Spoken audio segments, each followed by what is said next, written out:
Hello students, last व्हिडिओपासून आपण रेशोचं direct calculation कशा पद्धतीने केलं जातं ते पाहतोय. डायरेक्ट कॅल्क्युलेशन म्हणजे काय, तर व्हर्टिकल प्रेझेंटेशन न करता, म्हणजे आपल्याला जी दिलेली इन्फॉर्मेशन असते, म्हणजे बॅलन्स शीट म्हणा किंवा प्रॉफिट अँड लॉस अकाउंट, त्याचं व्हर्टिकल कन्व्हर्शन न करता जे रेशो आपल्याला प्रॉब्लेममध्ये विचारलेले असतात ते रेशो डायरेक्ट कशा पद्धतीने कॅल्क्युलेट करायचे ते आपण काय करतोय, लास्ट व्हिडिओपासून पाहतोय, बरोबर. मग आजच्या ह्या व्हिडिओमध्ये सुद्धा आपल्याला समोर जो स्क्रीनवर प्रॉब्लेम दिसतोय त्यामध्ये जे आपल्याला एकूण 7 रेशो विचारलेले आहेत ते सुद्धा आपण काय करणार आहोत, डायरेक्ट सॉल्व करण्याचा प्रयत्न करणार आहोत. Okay.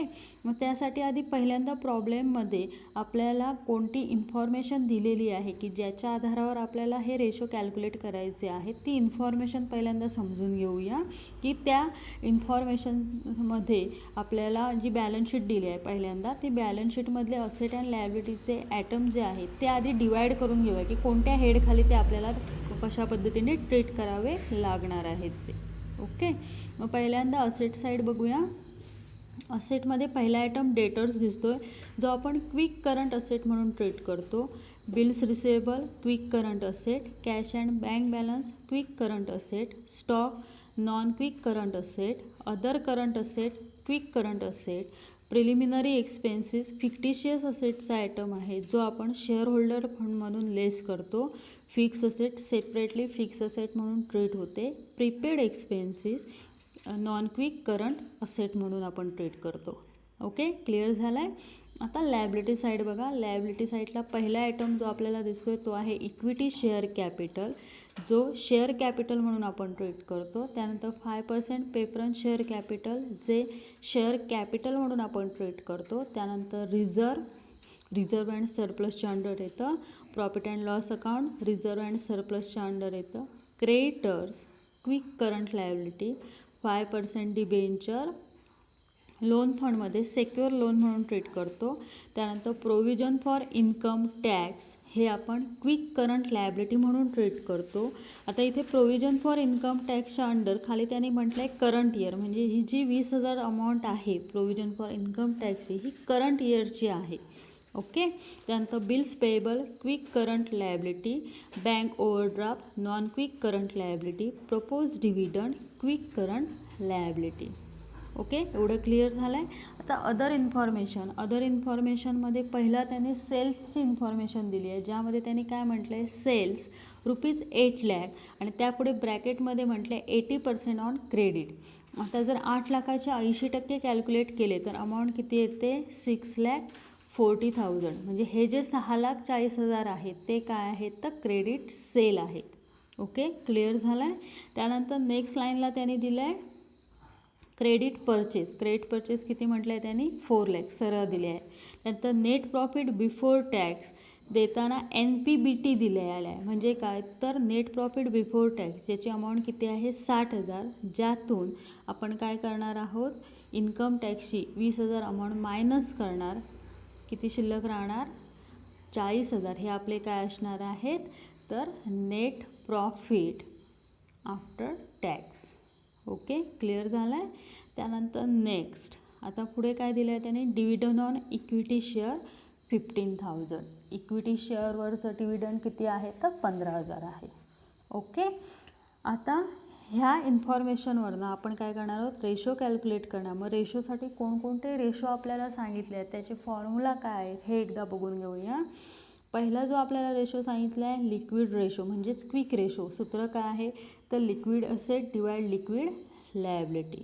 Second ratio creditors turnover ratio. सूत्र काय आहे, तर credit purchase divide average account payable. Stock working capital ratio closing stock divide working capital into 100. Debtors turnover रेशोचं सूत्र काय आहे, तर credit sale divide average account receivable.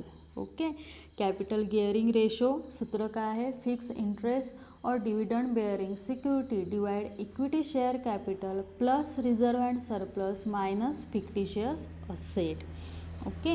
त्यानंतर डिव्हिडंड पेआउट रेशोचं सूत्र काय आहे, तर dividend per share divide earning per share. Okay. And last return on capital employed, त्याचं सूत्र काय आहे, तर earning before interest and tax divide total asset earning before interest and tax divide total fund किंवा कॅपिटल एम्प्लॉयड इंटू 100. ओके. मग आता start करूया आपण रेशोचं कॅल्क्युलेशन करायला. पहिला आपल्याला जो लिक्विड रेशो सांगितला आहे त्याचं सूत्र आपण लिहून घेणार. लिक्विड रेशोचं सूत्र काय आहे तर liquid asset divide liquid liability.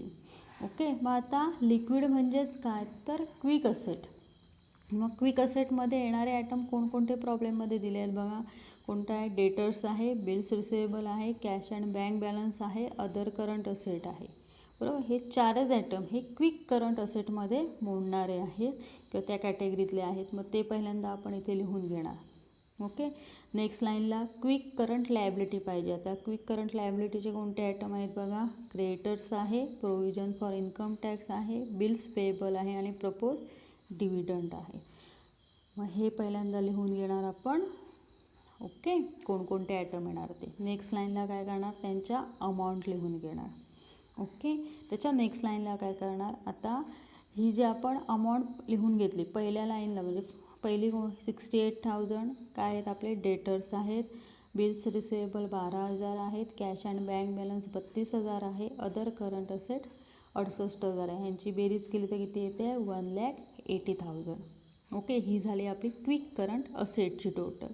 Same त्याचप्रमाणे 48,000 creditors plus provision for income tax 20,000, bills payable 32,000, propose dividend 20,000. ह्याची टोटल केली तर किती येते 1,20,000. ही आपली काय आहे तर क्विक करंट लायबिलिटी किंवा लिक्विड लायबिलिटी. ओके. मग 1,80,000ला 1,20,000ने डिवाइड केलं तर आन्सर किती येते 1.5. हे आपलं कोणत्या रेशोचं आन्सर आहे तर लिक्विड रेशोचं. ओके. आता नेक्स्ट सेकंड रेशो कोणता सांगितला आहे आपल्याला तर क्रेडिटर्स टर्नओव्हर रेशो. त्याचं सूत्र काय आहे तर credit purchase divide average account payable. तर क्रेडिट परचेस आपल्याला प्रॉब्लेममध्ये त्यांनी सरळ दिलेले आहेत. सेकंड लाईनला अदर इन्फॉर्मेशनमध्ये बघा क्रेडिट परचेस 4 लाख ते आपण इथे लिहून घेणार. Credit purchase 4 lakh. Okay.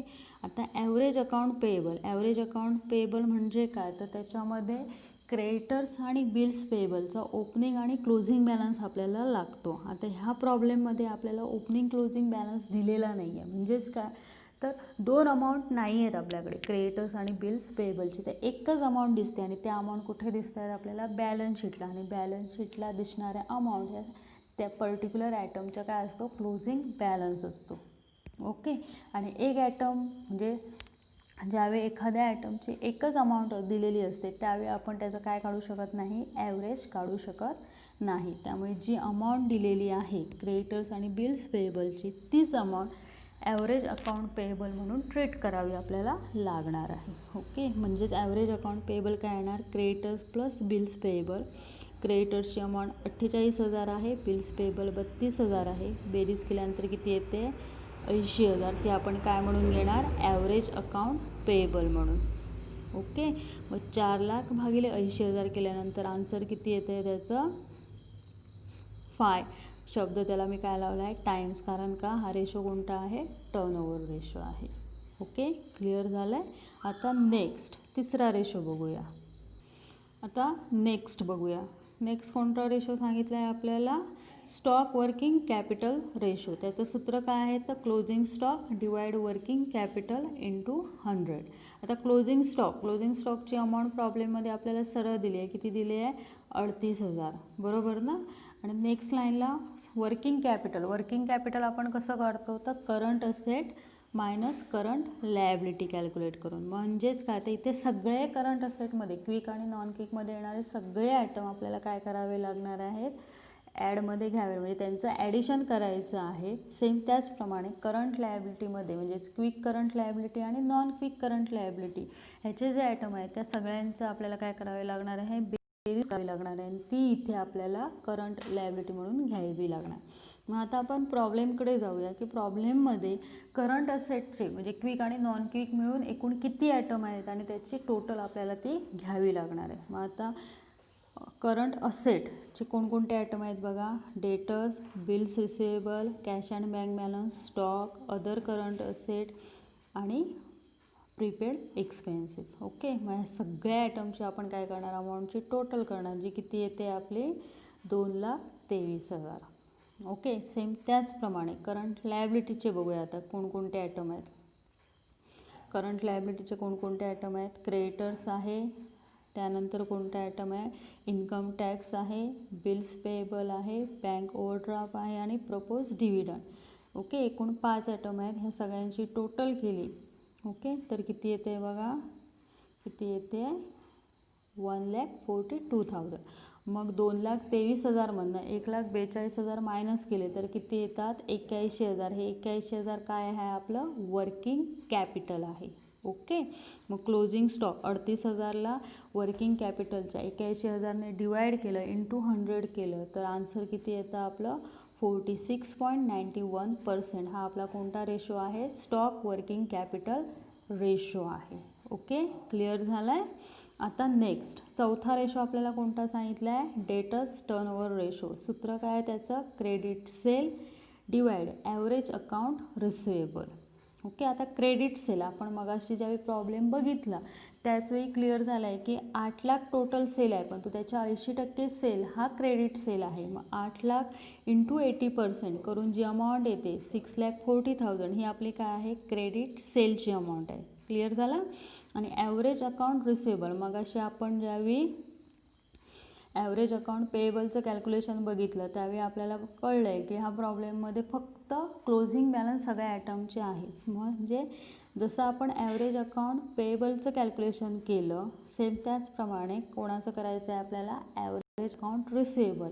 Average account रिसिवेबलमधले कोणते 2 आयटम आहेत, डेटर्स आणि बिल्स रिसिवेबल 68,000 आणि 12,000. हे 2 आयटमची बेरीज करणार, जी 80,000 बेरीज येते ती आपण काय म्हणून ट्रीट करणार आहोत, ॲव्हरेज अकाउंट रिसिवेबल.